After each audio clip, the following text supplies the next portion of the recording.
And now, we'll hear from Alberta Liberal Opposition Leader, Dr. David Swann.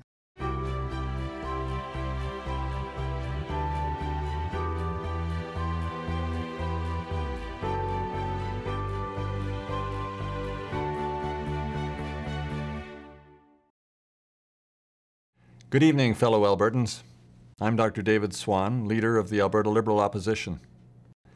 As a physician for nearly 30 years, Albertans have trusted me to give them the straight goods on their health, their risks, their options. It's truly an honor to have the opportunity to speak with you tonight in reply to the Premier's address. Decades ago, a different PC Premier introduced us to Martha and Henry, which he described as the average Albertan couple. The Martha and Henrys he spoke of are now retired, many enjoying their golden years after a lifetime of hard work building this great province, while others are trying to stretch every dollar of their fixed income just to make ends meet.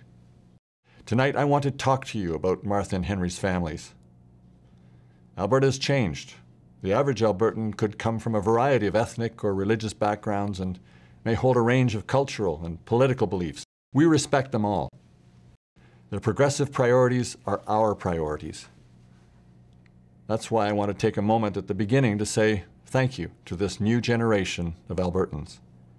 Recently, you helped Alberta Liberals in our efforts to make our schools safer and more inclusive by making gay-straight alliances mandatory anywhere they're requested. The PCs didn't want to do it at first, but you did. You spoke up, you wrote letters, you rallied, and you won. So again, thank you. But we're not done yet. We still have more work to do to protect our children and our communities. Right now, children are not allowed to bring peanuts or other allergens into schools because of the impact they may have on another student. But despite the overwhelming evidence of the effectiveness and safety of school vaccines, the province still refuses to take meaningful action to immunize students against potentially life-threatening diseases. This government is afraid of how some parents or school boards might react.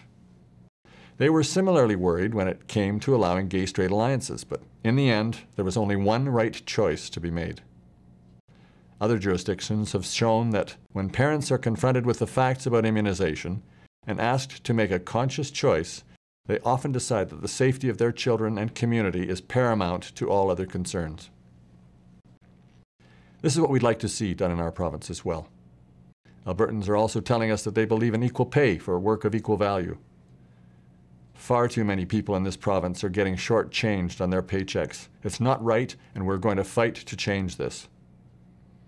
There are also those who may need medical help to start a family, but cannot afford the high costs of fertility treatment. We want to ensure more funding is available for them so that the ability to have a family isn't dependent on how much money people have in their pockets. Parents that do have children are also struggling just to find affordable childcare spaces. That's why we believe it's time for a universal low-cost daycare program and for the government to keep its commitment to fund all-day kindergarten, which not only spurs a child's development, it helps keep parents working. Lastly, this government needs to get serious about ending child poverty. We want all our children to reach their full potential. Studies clearly show that every dollar spent in this area saves 7 more later on. In a province as wealthy as Alberta, no child should go hungry. Another major priority for this new generation of Albertans is support for our cities and towns. Our schools, hospitals, and public transit lines need to be built as promised and on time. Putting up a sign in the field and cutting a ribbon is just the first step. There is still a long way to go until our children have actual places to learn.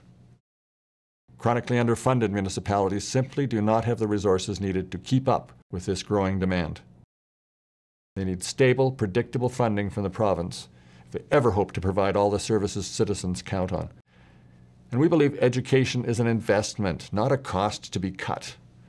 We need to hire more staff, reduce class sizes, and make schools into community hubs. Parents shouldn't have to pay unreasonable school fees either. The province should step up and eliminate them. Young students want better options for pursuing a trade or a university degree when they graduate from school, but they don't want to be saddled with massive debt.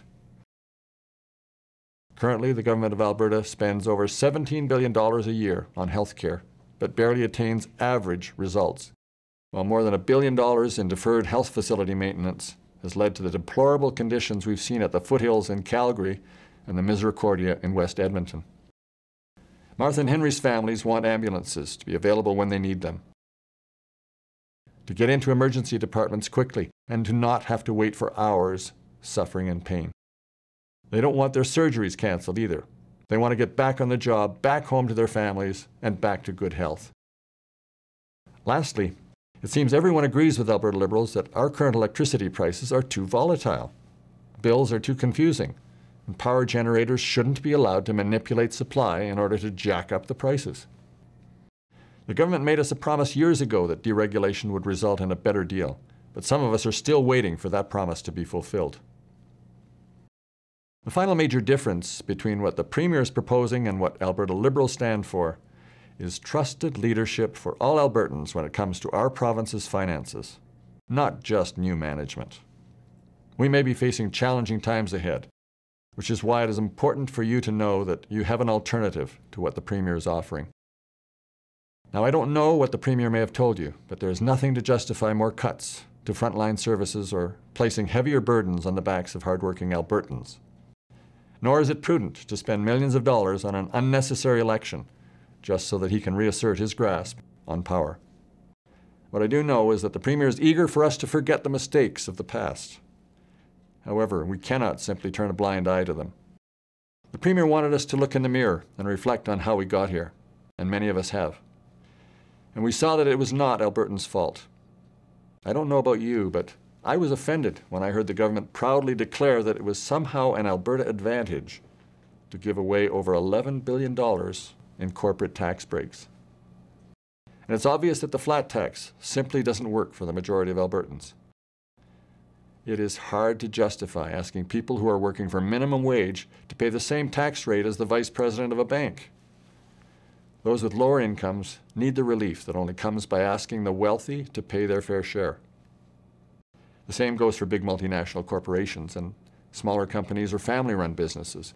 We could eliminate small business taxes entirely by adjusting the amount large corporations pay by only 1%. And of course, we need to create a market for renewables and low-carbon energy in order to reduce pollution and the impacts of global warming.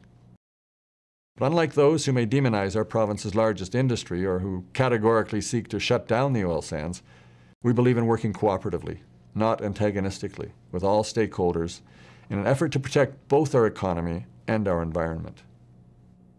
Alberta Liberals also recognize that pipelines are the safest, most reliable way to transport our valued energy products to global markets. But we differ from the government in our belief that the protection of our environment should not be left up to the honor system. We need tougher standards, independent monitoring, and stiffer fines for those who break the rules. In closing, I'd like to leave you with a story. It's a story I think illustrates the fundamental difference between the PC government's approach and that of the Alberta Liberals. Early one morning when my daughter and her family were staying with us, I heard a strange noise coming from somewhere in the house. Still half asleep, I grabbed a baseball bat that I keep nearby for such an occasion and went to investigate. It was coming from the kitchen, and when I entered, I saw my 3-year-old grandson, Case, rummaging around in the refrigerator. He'd been walking in his sleep, so I picked him up and took him back to bed. I decided to stay with him for a while, and as I lay there peacefully in the pitch black next to my grandson, suddenly his tiny hand reached out and grabbed me square in the face. I took his hand and held it for a few minutes before I let it go, but a little while later, he did it again.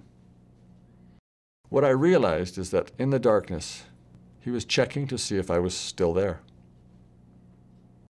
Albertans who find themselves in difficult or unfamiliar circumstances want to know someone is going to be there for them as well. There are times when all they need is a helping hand, someone who will support them until a difficult moment passes. In those instances, words won't cut it. People need to see it and feel it. It needs to be real. We know Martha and Henry's families want progressive leadership every day, not just when it's politically convenient. Since the birth of this province, Alberta Liberals have always been there for Albertans, and we always will be. Thank you for taking the time out of your day to listen to what's sure to be the start of an ongoing conversation over the next few days and months. I look forward to seeing many of you again and continuing this conversation as we conduct our budget consultations. Good night.